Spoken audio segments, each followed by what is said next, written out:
महाराज जी, मैंने संकल्प लिया था बाबा विश्वनाथ जी के सामने कि ब्रह्मचर्य नष्ट नहीं करूंगा, लेकिन कुछ महीने में टूट गया है। प्रभु बचा लो, क्या भगवान मुझे माफ करेंगे? अभी अब मैं आगे भी संकल्प संयम से। संकल्प से काम नहीं चलता, सावधानी से काम चलता है।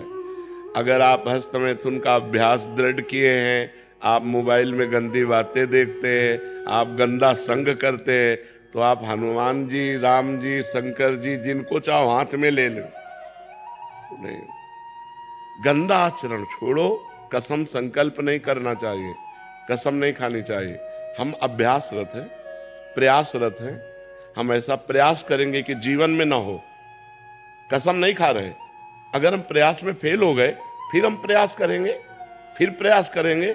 ऐसे करना चाहिए, कसम नहीं खानी चाहिए। कसम किसी बात की नहीं खानी चाहिए।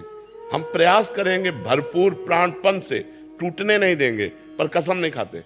अगर टूट गया तो कोई अपराध नहीं, क्योंकि हमने कसम नहीं खाया है, हम फिर उसका प्रयास करते हैं। ऐसे प्रयास करना चाहिए। और जब 2-4 वर्ष निकल जाएं, तब कसम खा सकते हो कि अब मैं कसम खाता हूं कि भूल करके भी मैं ऐसा कार्य नहीं करूंगा, क्योंकि 4 वर्ष 5 वर्ष हो गए मैं संयम से चल रहा हूं। तो कसम खाए। कसम बिगड़ैल में नहीं खाई जाती, कसम बनने पर खाई जाती है। बिगड़ैल में तो प्रयत्न किया जाता है अपने बिगड़े स्वभाव को सुधारने का। तो देखो, विश्वनाथ जी पिता हैं, परम ज्ञानी, ज्ञान के समुद्र है। हम जैसे अज्ञानियों की बातों पर वो ध्यान नहीं देते हैं, इसलिए डरो मत। अब अपने को सुधार करो। हमको चाहिए कि अब हम सुधार करें। जहां हमसे गलती हो रही, वो गलती की दूरी बनावें। जब हस्तमैथुन के लिए मन कहे तो बिल्कुल ऐसा समझो मेरे हाथ टूट गए, मैं बिल्कुल नहीं करूंगा। अगर ज्यादा मन परेशान करे तो बाहर निकल कर टहलने लगो, राधा राधा राधा राधा राधा, उससे बचो। अब अगर आप ऐसी क्रिया को सहयोग करोगे तो फिर तो पतन हो ही जाएगा। और हमारा कई जन्मों का अभ्यास गलत है। अच्छा अभ्यास तो अब हम शुरू कर रहे हैं, और बुरा अभ्यास तो बहुत जन्मों का है, तो हमको गिरा तो देगा ही। इसलिए बहुत सावधान रहना चाहिए। ईशा यादव जी, हैदराबाद से। राधे राधे महाराज जी।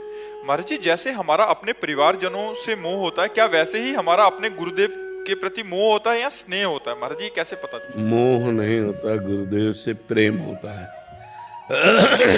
जो सतमार्ग में है उसे प्रेम शब्द कहते हैं, और जो असत से है उसे मोह कहते हैं, राग कहते हैं, आसक्ति कहते हैं, स्नेह कहते हैं।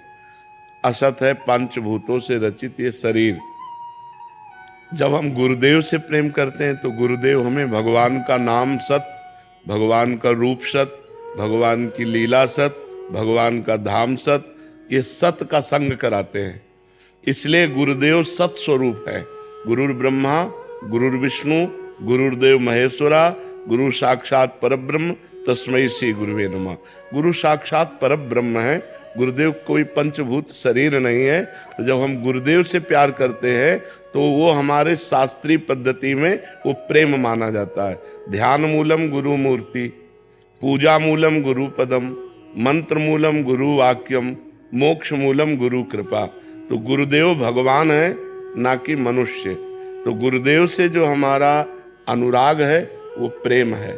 और जैसे माता पिता परिवार में ये मोह है, ये राग है, ये आसक्ति है, ये स्नेह है, यही जन्म मरण में पहुंचाएगा। और गुरुदेव से जो प्रेम है, आसक्ति है, वही जन्म मरण से मुक्त कर देगी। तो गुरुदेव से जो किया हुआ अनुराग है वो प्रेम कहा जाता है। वो आसक्ति परम कल्याणकारी है। किसी बिरले को अपने गुरुदेव में आसक्ति होती है, नहीं तो गुरुदेव में आसक्ति नहीं होती। परिवार में भले हो जाए, भगवान और गुरुदेव समान माने गए हैं। जो ये भाव मान लिया कि गुरुदेव और भगवान, गुरु गोविंद न भेद कराए, संतत सकल सुनो चित लाए। जो गुरु और गोविंद में भेद नहीं मानता, अगर भेद भी माने तो इतना कि गोविंद दूसरे नंबर पे, पहले में गुरुदेव। गुरु गोविंद दो खड़े काके लागों पाए, तो बलिहारी गुरु आपने जिन गोविंद दियो बताए। तो बलिहारी है गुरुदेव की। गुरुदेव में आसक्ति हो जाए तो मंगल हो जाए। श्रेया वाजपेयी जी, कानपुर से। श्री हरिवंश महाराज जी। महाराज जी, मैं अपने धर्म का पालन कर रही हूँ, इसका क्या मापदंड है? धर्म किसे कहते हैं? पहले तो हमें यह पता होना चाहिए ना कि मैं अपने धर्म का पालन करूं तो धर्म किसे कहते हैं? जिसे शास्त्र आज्ञा करता है। उसे धर्म कहते हैं, और जिसे शास्त्र कहता ना करो उसे अधर्म कहते हैं। तो शास्त्र का स्वाध्याय और संतों का संग यदि नहीं किया तो धर्म को कैसे जानोगे? पहले खूब शास्त्रों का स्वाध्याय करो, संतों का संग करो, पहले पाप कर्मों को त्यागो, जिनको पाप कर्म कहते हैं। जैसे आजकल बच्चे बहुत गंदगी की तरफ बढ़ रहे हैं, गंदी बातों की तरफ बढ़ रहे हैं। ये जो बॉयफ्रेंड गर्लफ्रेंड, इसमें जो व्यभिचार है, ये महापाप है, और बच्चे समझ नहीं रहे। इसे वो अपना अधिकार समझते हैं, वो मनोरंजन समझते हैं, वो खिलवाड़ समझते हैं। फिर एक बच्चे से ब्रेकअप, फिर दूसरे से, इस तरह की व्यभिचार प्रवृत्ति पूरे जीवन को नष्ट कर देती है। तो पहले पाप आचरण त्यागो, शास्त्र स्वाध्याय करो, सत्संग सुनो और पाप आचरण त्यागो। ये गंदी बातों का त्याग करे, कोई व्यसन न करे। जब तक ब्याह न हो तब तक ब्रह्मचर्य से रहे तो वो धर्म की तरफ बढ़ सकता है। अगर वो ब्रह्मचर्य की तरफ नहीं रहेगा तो धर्म ही नहीं कर, पाप का आचरण कर रहा, तो धर्म का क्या नाम? पाप तो अधर्म है। धर्म वो है जहां निष्पाप कर्म है। जो निष्पाप कर्म है वही भगवान की प्राप्ति कराता है, वही मंगल कराता है। तो इन पाप आचरणों से बचो, जिनको आप जानती गलत है उन बातों को मत करो, तो धर्म में आप स्थित रहेंगे। धर्म का मापदंड है श्री भगवान। भगवान ही धर्म है, धर्म ही भगवान है। जब हम निरंतर भगवान का स्मरण करने लगे, हमारे हृदय में आनंद छा जाए, हमारे द्वारा दूसरों को सुख मिले, कोई पाप कर्म ना हो, तो ये हमारे में धर्म व्याप्त है। जब शास्त्र के अनुसार हम चले तो हम धर्मात्मा है, शास्त्र के विरुद्ध चले तो वही अधर्म है। डॉक्टर सोनू यादव जी, बिहार। राधे राधे मैम। राधे राधे महाराज जी। महाराज जी, आप कह रहे हैं कि आप इमरजेंसी विभाग में ड्यूटी देते हैं और गंभीर रोगी आते हैं तो उन्हें ज़्यादातर रोगी कृपा से ठीक हो जाते हैं, हम जितना प्रयास करते हैं। काफ़ी बार ऐसे होता है कि रोगी की स्थिति खराब हो जाती है, पारिवारिक जन बहुत गाली निकालते हैं, संबंधियां दुर्व्यवहार करते हैं। महाराज जी, ऐसी घटना मन में निकलती नहीं है महाराज जी, और फिर बहुत ज़्यादा मतलब वैसे चाहिए कि मरीज के परिवार वालों को चाहिए कि ये विधान भगवान के द्वारा रचित है जीव के कर्म का। अब जैसे एक सीरियस आता है और स्वस्थ होके चला जाता है, तो इसका मतलब है डॉक्टर और टेक्नीशियन अपना कार्य पूरा किए ना। और एक आता है, वही डॉक्टर है, वही टेक्नीशियन है, वही सेवा करने वाले हैं, पर वो असफल हो जाता है, तो उसमें मरीज का भी तो प्रारब्ध होता है ना। मरीज को भी तो दुख भोग करके मान लो मृत्यु प्राप्त करनी है, तो वो अमर थोड़ी कर, डॉक्टर की इतनी सामर्थ्य थोड़ी क्यों अमर कर दे। तो हमें लगता है गाली गलौज तो नहीं करना चाहिए, लड़ाई झगड़ा नहीं करना चाहिए। हाँ, डॉक्टरों को भी चाहिए आए हुए मरीज को भगवान का स्वरूप समझकर जितना अपना ज्ञान है उसके अनुसार वैसे औषधि करके स्वस्थ करने की पूरी चेष्टा करनी चाहिए। उसमें तनिक भी प्रमाद नहीं होना चाहिए। और जो मरीज के जन हैं उनको ये भी विचार करना चाहिए कि इस जीव का प्रारब्ध भोग है, वो कहाँ ज्ञान है। उस समय ममता के कारण ज्ञान काम तो करता नहीं, वो अपना प्रयास करता है। तुम्हारा जीवन है आगे तो बचोगे, नहीं है तो मर जाओगे। चाहे जितना बड़ा सर्जन हो, चाहे जितना बड़ा डॉक्टर हो, जीवन दान परमात्मा के द्वारा है। वो जितने श्वासें निश्चित हैं उतनी ही श्वासें रहेंगी, और अंतिम श्वास है तो चाहे ब्रह्मा आ जाए तो भी नहीं बचा सकते। डॉक्टर की तो बात जाने दो। तो इसलिए हमें लगता है मरीज के परिवार वालों को इस बात को लेकर के कि असफलता प्राप्त हुई तो डॉक्टर की कमी है, ऐसा नहीं सोचना चाहिए। क्योंकि प्रायः जो डॉक्टरी पढ़े होते हैं तो उनका विचार ही यही है मरीज को स्वस्थ रखना। अब कोई प्रमादी हो, कोई गलत हो तो हम नहीं कह सकते, क्योंकि कभी कभी ऐसी भी शिकायत आती है। कोई हो सकता है हजारों में डॉक्टरों में कोई एक आध प्रमादी ऐसा हो कि जो मरीज की अवस्था को देख करके प्रमाद स्थिति में सही दवा या सही ऑपरेशन आदि सफलतापूर्वक ना कर पावे। नहीं तो प्रायः डॉक्टर भगवान के स्वरूप माने गए हैं और वो ऐसा ही उपाय करते हैं कि मरीज स्वस्थ हो जाए। पर मरीज का भी तो भाग्य है, अगर उसको दुख भोगना है और मरना है तो फिर कोई भी डॉक्टर नहीं बचा सकता। इसलिए चाहिए कि आपको प्रसन्न रहना चाहिए। वो लोग गलत हैं जो इस तरह की गाली गलौज करते हैं, आपकी उसमें कोई गलती नहीं है। हाँ, अपनी तरफ से कोई प्रमाद स्थिति, कोई गलती होने ना पावे। अभिषेक जी मुंबई से। राधे राधे। राधे राधे महाराज जी। महाराज जी आप कह रहे हैं कि जैसे प्रहलाद जी ने अपनी भक्ति पे ही फोकस रखा, अपनी जो दिक्कतें आई, जो इनको प्रतिकूलताएं, उस पे ध्यान नहीं दिया, वैसे ही हमें भी ऐसे ही रखना चाहिए, केवल भक्ति पे फोकस रखें या दिक्कतों को भी सामना करें? नहीं, दिक्कतें ऐसा नहीं कि प्रहलाद जी को महसूस नहीं होती थी, पर प्रहलाद जी को ये दिखाई देता था कि भगवान सदैव उनको अपनी गोद में लिए हुए हैं। भक्ति का लक्ष्य रखने के कारण जैसे पहाड़ के नीचे दबाए गए तो देखते थे कि भगवान मुझे गोद में लिए हुए हैं, पहाड़ भगवान में टिक गया और हम बचे हुए।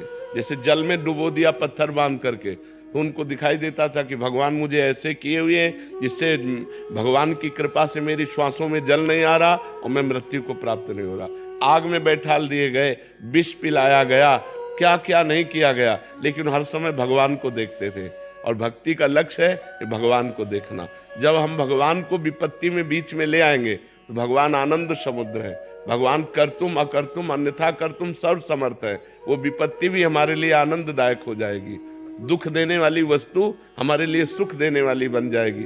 जैसे प्रहलाद जी को आग में बैठाला गया तो जल गई हिरण्यकश्यप की बहन और प्रहलाद जी का एक रोम भी नहीं जला, आनंद रहा, क्योंकि भगवान का सानिध्य है ना, भगवान लक्ष्य है ना, भगवान का चिंतन है ना। तो विपरीत परिस्थिति हो जाती थी। जिस उसने शीतल पट प्राप्त किया था, अग्नि से वरदान प्राप्त किया था, नहीं जलेंगी, तो शीतल पट ओढ़कर बैठी तो ऐसी वायु चली कि सामने प्रहलाद के ऊपर शीतल पट हो गया और वो जलकर राख हो गए। तो प्रतिकूलता भी आनंद प्रदान करने वाली बन जाएगी यदि हम भक्ति का लक्ष्य रखें और जो आई हुई विपत्ति है उसमें भगवान का विधान देखें। मंगल में कोई भगवान का विधान है, जो दुख आया है ये सुख को प्रकट करने के लिए आया है। ऐसी जब भावना रखेंगे तो दुख आदर पूर्वक हम सह जाएंगे, और जब हम दुख को दुख मानकर भयावा तो फिर हम घबरा जाएंगे, भगवान का स्मरण छूट जाएगा और हम दुख से निकल भी नहीं पाएंगे। भगवान का भक्त कभी डिप्रेशन में नहीं जाता है। भारी से भारी दुख, भारी से भारी विपत्ति, भारी से भारी समस्या में भी वो भगवान को अपने सानिध्य में रखता है कि भगवान सब जगह है तो इस जगह भी है, सबके हैं तो मेरे हैं, सब समय में है तो इस समय में भी है। तो जब भगवान है तो भगवान मंगल भवन है, सुख समुद्र है, आनंद सिंधु है, मुझे दुख कैसे व्याप्त हो सकता है। तो ऐसी भक्ति को हम अपने हृदय में धारण करें, और संघर्ष तो करना ही है। ऐसा नहीं है कि भक्त हाथ पे हाथ रख के बैठा रहता है, नहीं, वो प्रयासरत रहता है, पर उस प्रयास को भगवान का दिया हुआ प्रयास मानता है। सफलता असफलता दोनों में समान भाव रखता है। प्रयत्न पूर्वक वो दुख सुख को सदुपयोग करता है। सुख का सदुपयोग औरों को बांटकर, दुख का सदुपयोग भगवान की कृपा मानकर। अगर भगवान की हम कृपा मानेंगे तो हम दुख को सह जाएंगे। कुंती जी ने तो पद पद पर विपत्ति मांगी भगवान से। भगवान ने कहा आज तक किसी ने वरदान नहीं मांगा, विपत्ति दुख कौन चाहता है। तो उनका प्रभु जब विपत्ति आई तो आपको अपनी तरफ आते हुए देखा, और जब संपत्ति आ गई तो आप द्वारिका जा रहे हो पीठ करके। मुझे ऐसी संपत्ति नहीं चाहिए, मुझे वो विपत्ति चाहिए जिसमें आप दौड़ते हुए हमारी तरफ आ रहे हो। तो भक्त दुख में विपत्ति में भगवान के सानिध्य का अनुभव करता है। शिवांश जी लखनऊ से। श्री हरिवंश महाराज जी। श्रीमन नारायण महाराज जी, शरीर पूरा होने पर संप्रदाय की उपासना से वैकुंठ इत्यादि में प्रवेश है, नारायण उपासना करते हैं महाराज जी। पर ये दास श्री जी के प्रेम रस में डूब रहा है और सारे भाव व आंसू केवल प्रियाजू के लिए ही हो रहे हैं, जबकि जपते गुरु मंत्र हैं। क्या ये ईष्ट भगवान श्रीमन नारायण की कृपा है या अपराध है महाराज जी? नहीं, अपराध का तो सवाल नहीं। श्री जी के चरणों में प्रेम होना अपराध होता है क्या? ये तो भगवान की कृपा से होता है, और जहाँ हमारा प्रेम होता है वहीं हमारी पहुंच हो जाती है, चाहे जिस संप्रदाय के हो। जहाँ हमारी रति हुई वहीं हमारी पहुंच हो जाएगी। तो ये भगवान नारायण की कृपा समझो कि श्री जी के चरणों में आपकी प्रीति हो रही। अपराध तो वो होता है जो शास्त्र विरुद्ध आचरण होता है, जो धर्म विरुद्ध आचरण होता है, उसे अपराध कहते हैं। ये तो भक्ति है, ये तो प्रियाजू की भक्ति है, जिनकी भक्ति नारायण भी करते हैं। श्री कृष्ण ही तो नारायण है, तो श्री कृष्ण आराधना करते हैं राधा रानी की, इसीलिए राधा नाम है उनका। जिनकी आराधना स्वयं श्री कृष्ण करते हैं, राधा आराधन तत्परा। जो स्वयं श्री किशोरी जी की आराधना करते हैं तो अपराध कैसे बन जाएगा? एक बार इस दास से भी कह दिया कि हम तो आपके साथ हैं। नहीं, हम तो सबके साथ हैं, आपके ही साथ क्या, जो परमार्थ में चल रहे हैं सबके साथ हैं। हम सबको अपना मित्र मानते हैं, सब भगवान के मार्ग में, श्री जी के मार्ग में चले। सबसे दोस्ती है, आपसे दोस्ती है, सबसे दुश्मनी थोड़ी है, सबसे दोस्ती हमारी है। महाराज जी, आप कह रहे हैं कि आप एक विकट परिस्थिति में फंसी हैं।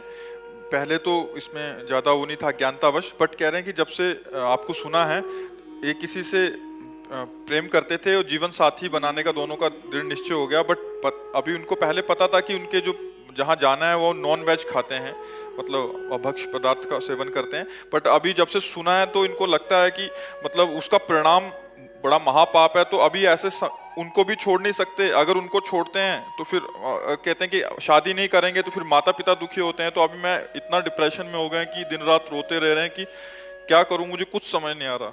और मैं अभी अच्छे मार्ग पे भी चलना चाहते हैं, उस घर को भी छोड़ना नहीं चाहते, माता पिता भी द्वंद्वात्मक स्थिति में। अब इस समस्या का समाधान हमारे पास तो है नहीं, क्योंकि आपके द्वारा जिस पुरुष का चयन किया गया वो अभक्ष पदार्थों का सेवन करने वाला है। आप पुरुष की आसक्ति को नहीं त्याग सकते और वो पुरुष मांस आदि नहीं त्याग सकते, तो फिर गलत चयन किया है आपने। अब हम ये एक नहीं कह सकते कि आप उनको छोड़ दो, क्योंकि आप डिप्रेशन में जाने की बात वैसे ही कर रहे हो। हमने कह दिया छोड़ दो तो आप वैसे डिप्रेशन में चली जाओगी। आप में अध्यात्म बल तो है नहीं कि आप अपने अध्यात्म बल के द्वारा उनको कहें यदि आप मुझे स्वीकार करना चाहते हैं तो पवित्र भोजन आपको पाना होगा, पवित्र आचरण करना होगा।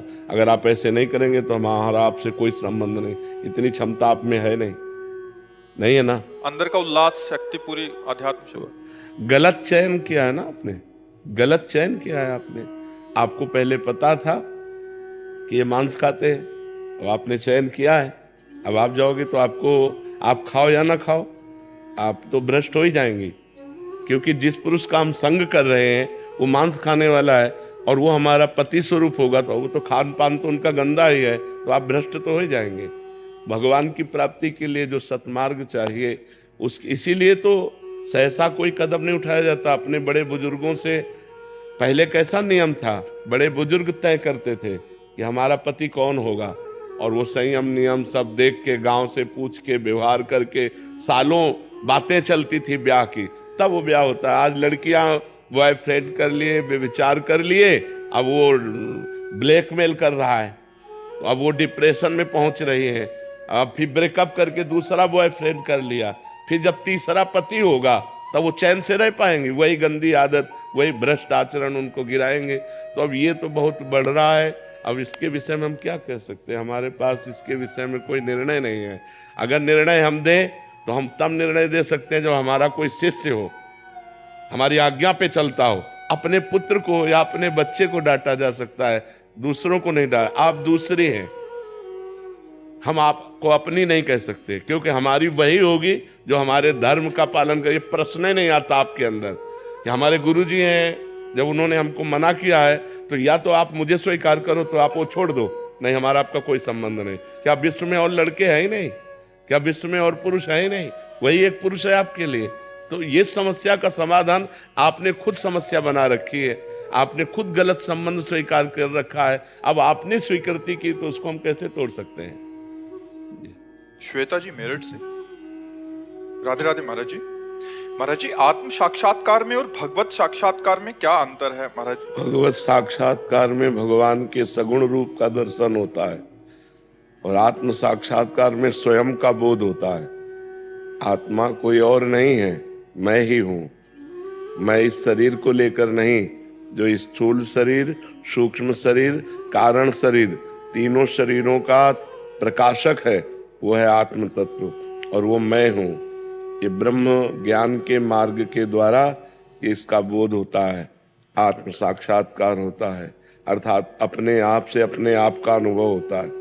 और भगवत साक्षात्कार का मतलब है राम रूप के दर्शन, कृष्ण रूप के दर्शन, शिव रूप के दर्शन, नरसिंह रूप के दर्शन। जो भगवान के भावमयी उपासना है उसमें जो भगवान का रूप है उसका जो दर्शन होता है उसे भगवत साक्षात्कार कहते हैं, और इसे आत्म साक्षात्कार कहते हैं। और सर्वत्र वही विराजमान है, इसे तत्व बोध कहते हैं कि तत्व ज्ञानी है। सर्वत्र भगवान का दर्शन या सर्वत्र आत्म स्वरूप का दर्शन, वो तत्व ज्ञानी कहलाता है। भार्गव हेमंत, राधे राधे महाराज। राधे राधे महाराज जी। गुरुदेव, मैं एमबीबीएस डॉक्टर हूं एवं वैज्ञानिक भी हूं, देश के बड़े चिकित्सक संस्थान में कार्यरत हूं। महाराज जी, मेरे अनुसंधान का मुख्य लक्ष्य हमारी भारतीय चिकित्सा पद्धति जैसे आयुर्वेद एवं योग की विभिन्न मानसिक एवं शारीरिक विकारों पर उपयोगिता का आधुनिक वैज्ञानिक उपकरणों द्वारा परीक्षण करना है। गुरुदेव, अपने परीक्षण के नतीजे वैज्ञानिक शोध पत्र, महाराज जी इनका भाव यह है कि उसमें अपने खुद के नाम पर प्रकाशित करने होते हैं, मतलब जो शोध किया।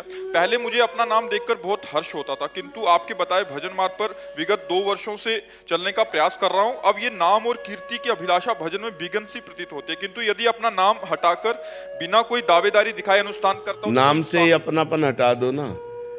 आपका नाम थोड़ी है, आपके शरीर का नाम है। जैसे इनका नाम है ऐसे आपके शरीर का नाम है। तो आपको जैसे इनके नाम से कोई हर्ष या शोक नहीं, ऐसे शरीर के नाम से हर्ष या शोक नहीं होना चाहिए। अपनापन हटा दीजिए उससे। आप थोड़ी हैं, आपका क्या नाम है? तो ये इस शरीर का नाम है हेमंत भार्गव, ना कि आपका नाम है। आप तो आत्मस्वरूप ईश्वर अंश जीव अविनाशी चेतन अमल सहज सुख राशि, आप तो भगवत स्वरूप हैं। ये नाम रूप शरीर का है। जो शीशा में रूप देखते हो ये पांच भौतिक है, और इसी पांच भौतिक का नाम हेमंत है, ना कि आपका नाम है। तो इस नाम से ही अपना नाता हटा लीजिए। ये मेरा नाम नहीं है, ये शरीर का नाम है। तो चाहे जहाँ गर्भ से लिखो कोई परेशानी नहीं। संबंध का ही तो सारा खेल है। संबंध रखे हुए हैं कि यार मेरा नाम नहीं आना चाहिए, नहीं तो परमार्थ में बाधा होगी। तो परमार्थ में बाधा तो आपने खड़ी कर ली मेरा नाम जोड़ करके कि ये मेरा नाम है। यही तो हटाना है। मैं और मोर तोर तय माया, जही बस की इन्हें जीव निकाया। इस शरीर से भी गाड़ी की तरह काम लेना है। और शरीर का नाम हेमंत है, ना कि मेरा नाम हेमंत है। तो अगर गाली मिल रही हेमंत को तो उसके कर्म, और अगर हेमंत को यश मिल रहा तो उसके कर्म। मैं तो दृष्टा हूं, मैं थोड़ी हेमंत हूं। समझ पा रहे आप? बस इस भाव से चलिए, तो उसमें अपना नाम भी जो शरीर का है उसको लिखते रहिए, कोई परेशानी नहीं। जब उसे अपनापन जोड़ करके ना करेंगे तो जो परेशानी हाँ करने में वही परेशानी ना करने में है। क्योंकि अपनापन तो जुड़ी गया ना। अपनापन परेशानी है। अपनापन को हटाकर प्रभु के चरणों में लगाते हैं, यही खास बात है। इस शरीर से अपनापन नहीं, इस शरीर के नाम रूप से अपनापन नहीं, भगवान के नाम रूप से अपनापन। हाँ, हमारा नाम नहीं है, हम इसके दृष्टा हैं, इसके साक्षी हैं। और सत्य बात है, आपका नाम नहीं, इस शरीर का नाम हेमंत है।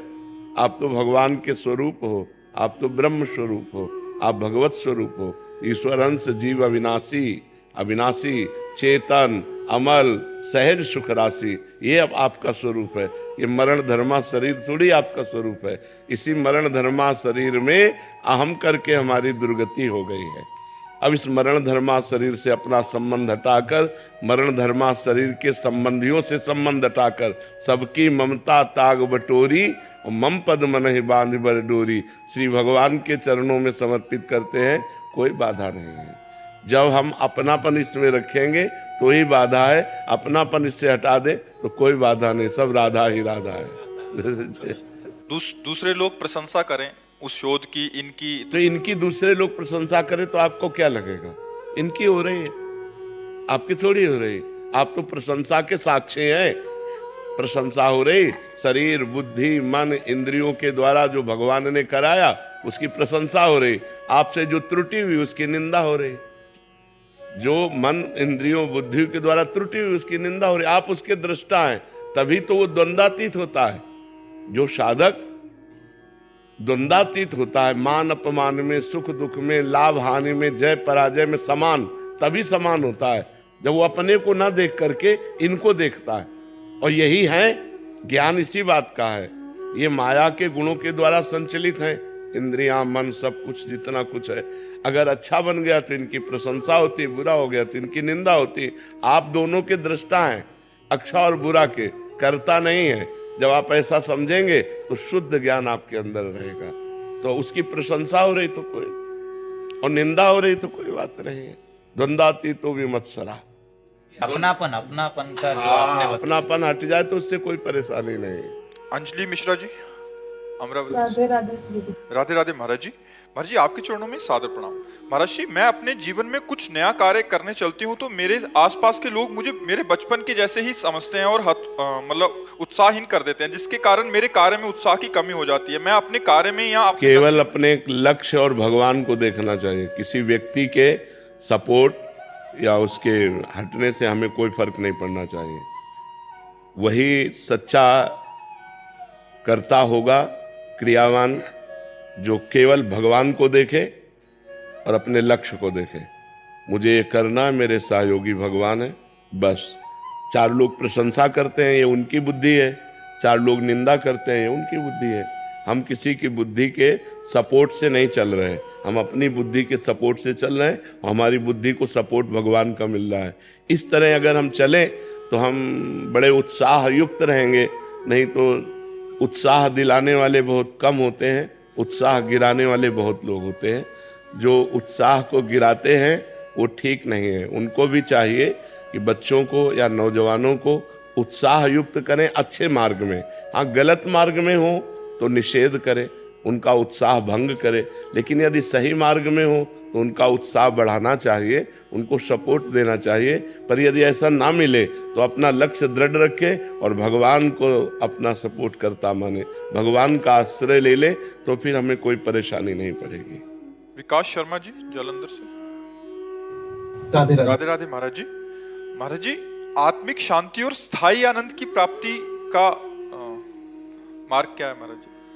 श्रद्धावान लभते ज्ञानम तत्परः संयतेन्द्रियः ज्ञानम लब्ध्वा पराम शांति मचरेणाधिगच्छति। किसका प्रश्न है? हाँ, भगवान के वचन है। जब हम शास्त्र और संतों पर श्रद्धा करते हैं तो हमें शास्त्रीय ज्ञान होता है, क्या करना चाहिए, क्या नहीं करना चाहिए, कैसे चलना चाहिए, कैसे नहीं चलना चाहिए। जब ये हमें ज्ञान होता है तो हम अपनी इंद्रियों को काबू में करते हैं। सबसे पहला काम है जितेंद्रिय होना। परम शांति के लिए, परमानंद की प्राप्ति के लिए हम नाम जपते हुए भगवान का अपने मन और इंद्रियों को गंदी बातों से हटाएं, गंदे विषयों से हटाएं। जिसे शास्त्र निषेध करता है उन बातों से अपने मन और इंद्रियों की वृत्तियों को रोकें और भगवान के नाम जप में, भगवान के रूप में, भगवान की लीला कथा श्रवण में, भगवान की सेवा में लगावें। फिर जो हमको ज्ञान प्राप्त होगा भगवान के नाम जप से, भगवान की लीला अमृत के श्रवण से, भगवान के श्रीअंग की सेवा से जो हमें ज्ञान प्राप्त होगा, उस ज्ञान से हमें परमानंद की प्राप्ति होगी। श्रद्धावान लभते ज्ञानम, ये जो ज्ञान है ये शास्त्रीय ज्ञान है। तत्परः, इसमें तत्परायण होकर जितेंद्रिय हुआ। अब जो ज्ञान प्राप्त हुआ, ज्ञानम लब्ध्वा पराम शांति मच्चरेणाधिगच्छति, वो परम शांति को प्राप्त हो जाता है, वो परमानंद को प्राप्त हो जाता है। तो परम शांति का उपाय अपने इंद्रिय मन को गलत मार्ग से हटाकर भगवान के नाम रूप लीला धाम में लगाओ। जितना अधिक से अधिक नाम जप करोगे उतने तुम्हें शांति प्राप्त होती चली जाएगी। गंदी बातों के त्याग से और भगवान नाम जप, भगवत लीला अमृत श्रवण से परम शांति की प्राप्ति होती है। जीत जी पुणे से। राधे राधे। राधे राधे महाराज जी। महाराज जी जिस अंतःकरण में अनंत जन्मों का अहंकार अभी है, उसमें मैं का विनाश कैसे संभव है? पहाड़ रुई का लगाओ, एक दिया सलाई लगा दो तो पूरा एक ही दिया सलाई से भस्म हो जाएगा। तो ज्ञान होते ही अहंकार क्षीण हो जाता है। अज्ञान से अहंकार पुष्ट है। ज्ञान की एक दिया सलाई जलते ही, ज्ञान का प्रकाश होते ही अज्ञान नष्ट हो जाता है। जैसे दूर पड़े हुए सांप को देख कर रस्सी में सांप का भ्रम हो जाए और देखकर हम भयभीत हो जाए, तो हमारे भय को दूर कर सकता है एक प्रकाश। जहां उस पर प्रकाश पड़ा, पता चला ये रस्सी है, इसको हम सांप समझ रहे थे, खत्म। ऐसे इस पंचभूत जनित देह को मैं मानने से ही देहाभिमान पुष्ट हुआ है। जहां ज्ञान प्रकट हुआ तो यह ज्ञान नष्ट हुआ, जन्म जन्म का ज्ञान नष्ट हो गया। ऐसा थोड़ी कि इसमें 500 वर्ष से अंधेरा है तो हमें 500 वर्ष दीपक जलाना पड़ेगा। 1 सेकंड दीपक जलाते ही 500 वर्ष का अंधेरा खत्म हो गया। तो एक ज्ञान की किरण आते ही हृदय में समस्त ज्ञान का नाश हो गया। वो ज्ञान की किरण संत महात्मा गुरुदेव की कृपा से आती है। अज्ञान तिमिरांधस्य ज्ञानांजन शलाकया चक्षुरुन्मीलितम येन तस्मै श्री गुरुवे नमः।